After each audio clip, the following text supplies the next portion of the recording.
Good afternoon, everyone. My name is Olu Jabari, and welcome to another series of the Lead, Leaders, Elders, and Democrats. The Leaders, Elders, and Democrats is basically we put together a panel. And what the panel does is that we interview people in Macomb County who are not only doing exceptional things, but those we believe who should be able to share some things about Macomb County as to how to move forward, where we come from and where we're going. And also, once the panel is complete, this panel will begin to interview people who are running and would like to run for public office in Macomb County. We want to make sure that the people carry our same values, views, and vision. Oftentimes, people run for office and it's okay, but they're not for us. So we want to make sure we get the people who are for Macomb County that's going to treat us the way we ought to be treated. So with that being said, we do have masks on. We are following the CDC guidelines, and we have a special guest here. I'm going to allow her to introduce herself to you, a little bit personal about her little background, what she does for a living, and then we'll get into some aspects of the lead panel again here in Macomb County. So I'm going to be taking off my mask, and I'm going to ask our guest to go ahead and introduce herself and give us a little bit about you and what you do and your history in Macomb County. Good afternoon. My name is Dawn Broughton. I work for the Macomb County Child Protective Services. I've been working with the state for almost 3 years now, and prior to that I worked in school districts around the state, both in Lansing and Macomb and in Wayne County. Now, I personally asked her to come not only as a friend of mine, but she had children in the area, and she works for Macomb County here and has a lot to do with how our children and families are being treated throughout. And I think one of the reasons that she does work for Macomb County is because she has a son. And we talked about her son. Typically, I think he just graduated from high school, Yes. on his way to college or in college now. Yes. And there are a lot of obstacles that he's going to have to go over. And there's going to be some things that he does not understand as a young black man. And I say that in Macomb County, our politics is a little different here. We're learning to be a little bit better, but we need more information to help us treat our young people and our parents a little bit safer, even with the younger generations that you deal with, and the parents that sometimes could be younger than you, Yes. that are parents, not saying that they're disrespectful, but they have not learned how to be mature enough to listen to how you can effectively help them with their situations. So I don't want to put that on the spot, but I do want you to talk about your feelings towards, your son, what he's doing right now and what he's dealing with in Macomb County. Okay. Well, my son is 18 years old. He's a 2020 graduate. And as we all know, things came to a sudden halt for all of our 2020 graduates, whether they were in, going from 5th to 6th grade, from 8th to high school, or high school graduating, which is a huge time for children, or whether they were graduating from college. Things changed, and it was very interesting to see how quickly the children adopted, in a sense, and also how difficult it was for them to have just stopped. At first, when COVID-19 first came on the scene, everyone was kind of like, oh my goodness, what's this? And at first, the children, they had, they thought what was going to be, which we all thought it was going to be a couple of weeks or so, and then everything would go back to normal. And everything stopped. And for us as adults, I don't think we understood the full effect of how this changed everything for the children. And they went from being, in school every day. And I remember my son was so excited at first. He was like, oh yeah, we have a day off. And then it was, oh, then we won't be back until right after spring break. Then it became, well, we're probably not going back. And he's my only child. So it was like his senior year was something that I had been looking forward to for 17 years. And we, like other parents and families, we had already started the process of, preparing for prom, preparing for graduation, scheduling for open houses and things of that nature, and everything just stopped.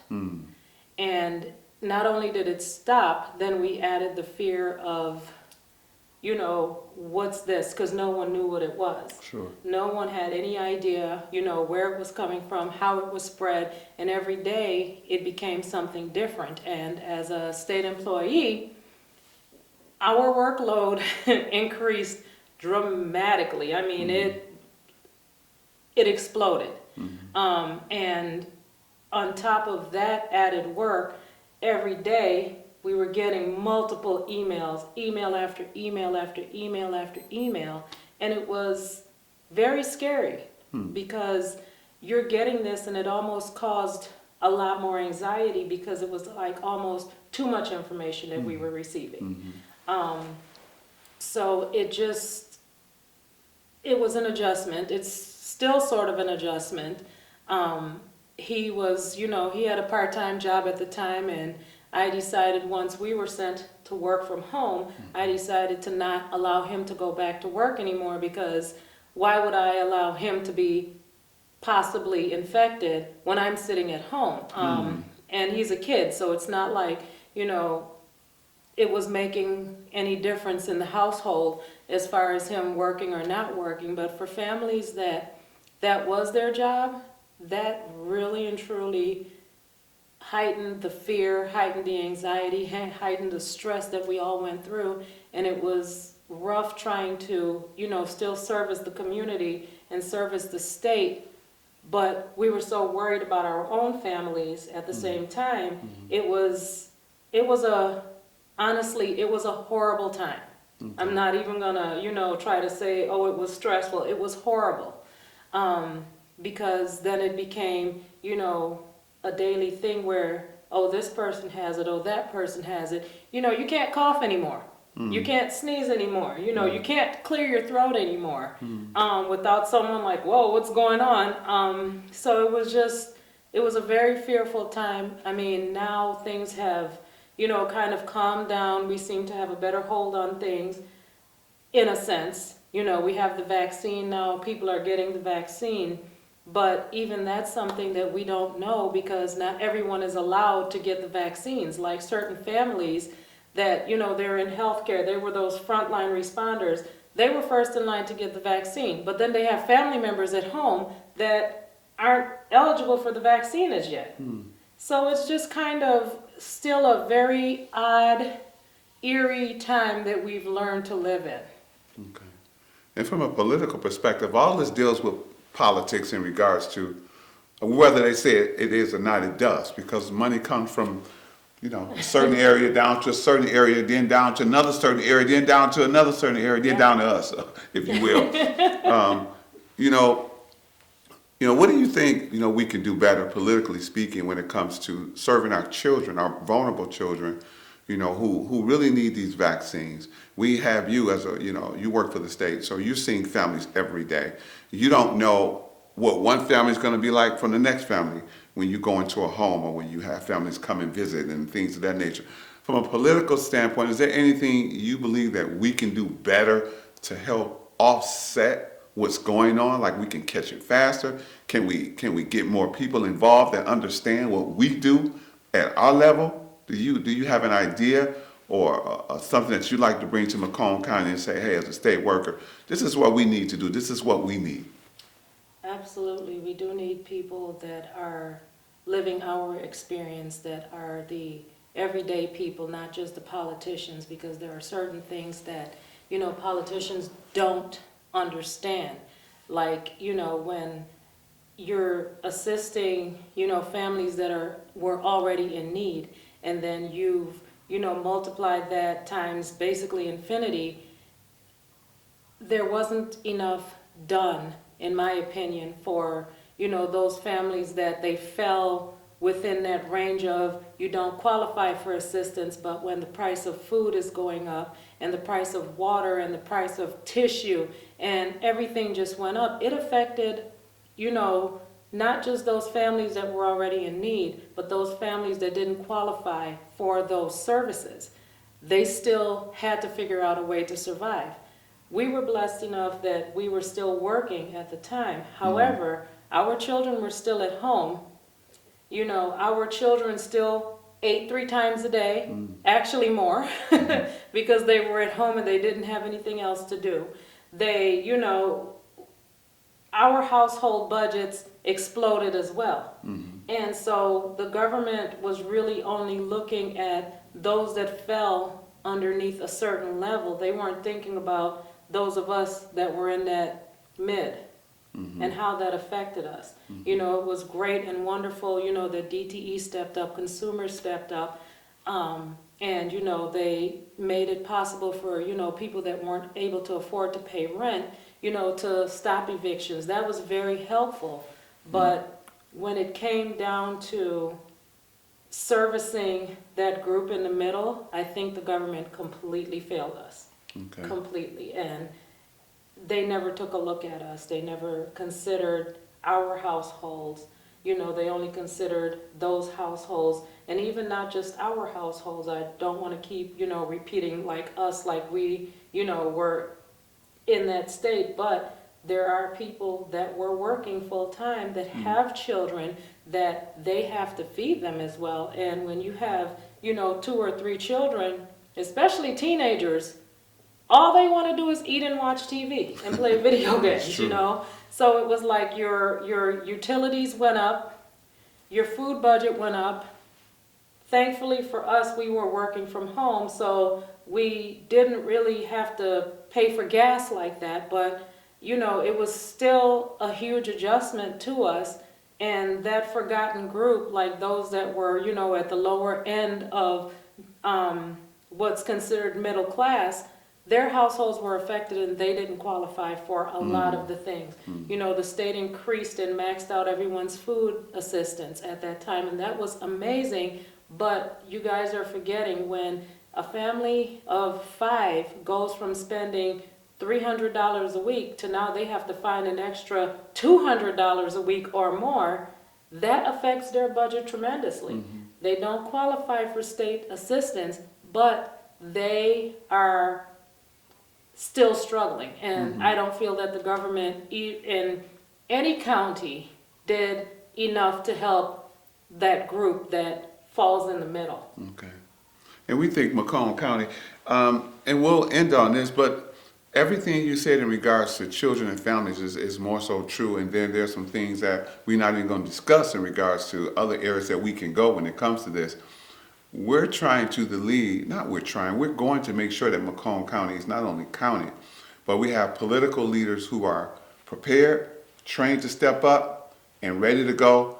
And they have to have, there's 3 things we keep talking about: view, vision, and value of what we believe as citizens. Not only as corporations and communications and organizations and public and private institutions, but the everyday person. How do I feed my child? How do I go back to work? Is it safe? Do I take the vaccine? Right. Who's voting on this stuff? Can I get a Democrat to say, is this good? Is this not good? Is he scared to vote on that because he's scared he's going to be kicked out of office? So all those things are important to us. The more political people we get that are astute from Macomb County, who can stand up and be prepared to take the heat, the better it's going to be. Absolutely. Because it's easy to be a yes man or a yes woman. But it's hard to stand out and say, hey, I'm not for that. My constituents are not for that. We're voting no, or we're voting yes. Absolutely. So before we leave, as a parent, as an advocate, and as one who has a child who drastically went from womb womb because of what's going on, and there are a million other children too, but for sure, your child who went from this to that, it's a whole different world. And I know you talked about that he's going to have to see that vision, even though you talk about it with him a lot, I'm sure. Yeah. It doesn't happen until the reality sits in that, wow, okay, I got to do for myself now. Right. So any closing words from you in regards to what you'd like to see happen in Macomb County? As far as Macomb County, what I would like to see is a lot more assistance with children that are, and parents and families, I should say, that are, going to be making the transition back to, going back to school and schools reopening. And, just as far as helping families to maintain and or, get back to some level of normalcy, Macomb County needs to step up and do a lot more for families, like providing food, help with, those families, and, the employers also need to realize that some of these children, as much as their parents don't want to leave them at home, they have no other choice. They have to go back to work. So children are being left at home, and I feel that, that should be something that should be put in place for families, that we figure something out to make sure that these children aren't being left alone, unattended, because even at my son's age, at 18, he's still a child. There are things that we learned growing up that our children don't know anymore. Because these are things that are no longer talked about in school. They don't discuss it. It's not even an option in school for them anymore. So it's up to us as parents to teach them all of this, but at the same time, how are you able to teach your child if you're so stressed out and worried about how are we going to afford to feed our children? Macomb County can do a lot more, along with every other county, and that's basically how I feel. In closing, they need to open up more food banks, and more funds need to be allocated to those families that children are going to need care, and they have to find those resources and make them available for all families. It's great to have it based on income, because it does help those families that fall below or at the poverty line, but that middle group, again, still needs more help. And I think that's something that the politicians need to stop and think about. And we're going to end on that note. As a politician myself, I understand it because I live at the ground level where the community has been. I always say that if you have not lived it and or walked in the shoes of a person who needs something, you really don't know. Yeah. It's easy to say, oh, I understand, but have you lived it? And Exactly. so with that being said, this is what the LEAD is all about, preparing leaders not only for the day, but for the future. Thank you. Thank you.